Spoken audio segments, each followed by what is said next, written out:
नमस्कार सर्वांना. सो आज ऑलमोस्ट एव्हरी पेरेंटची एकच कंप्लेन आहे.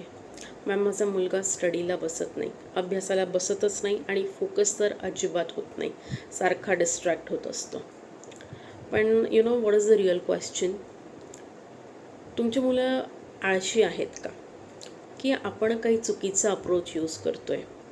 की मुलांचं काहीतरी ब्रेनमध्ये रिवायरिंग झालं आहे? So yes, today let's understand why children are not able to concentrate on studies and what we can actually do to improve it. So yeah, let me explain.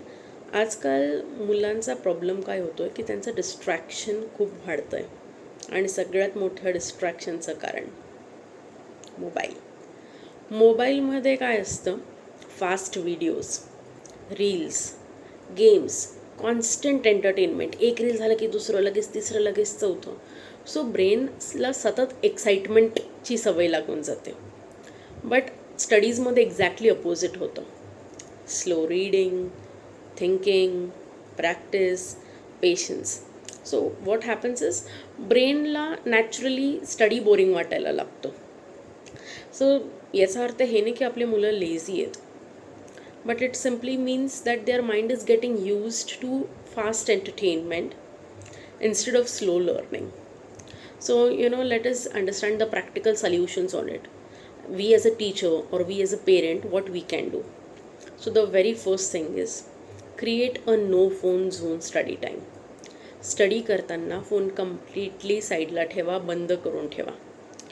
Even parents should avoid giving phone during studies.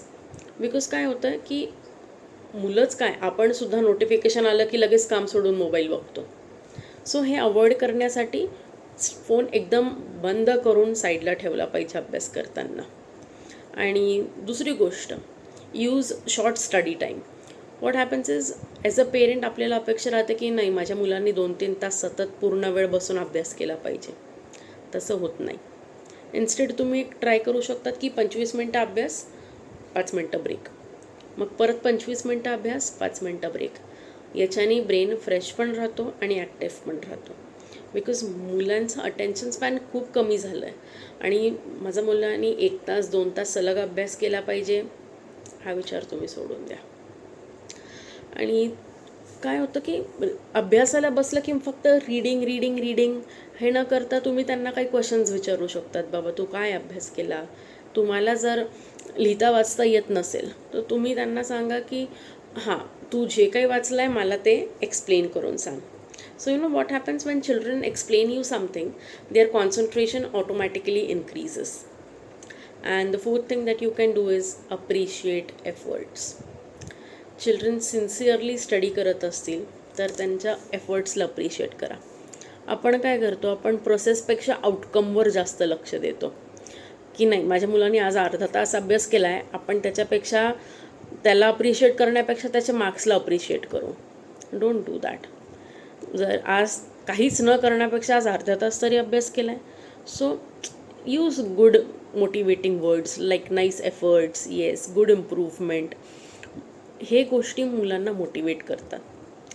आणि लक्षात ठेवा, children cannot focus because their mind is getting used to constant entertainment. Please stop giving mobile phones to them for any reason. But with small changes in routine we can slowly improve their concentration. आणि असं नाही आहे की mobile वाईट आहे, पण मोबाईलमध्ये कोणता कॉन्टेंट बघितला पाहिजे आणि कोणत्या वयाच्या मुलांनी काय बघितलं पाहिजे हे पण गरजेचं आहे तुम्हाला माहिती पडणं. सो आपला नेक्स्ट व्हिडिओ जो असणार आहे तो आपण लहान मुलांपासून चालू करू की 3 वर्षाच्या मुलांनी, 4 वर्षाच्या मुलांनी कोणतं टी व्हीवर कार्टून बघितलं पाहिजे, कोणतं नाही बघितलं पाहिजे, त्याचे साईड इफेक्ट्स काय आहे. And this is what exactly we will explore in Neuronest. So understanding how children learn and how we can help them grow into confident and intelligent individuals. So if you are a parent or if you are a teacher interested in child development, please follow Neuronest for more such insights. Thank you.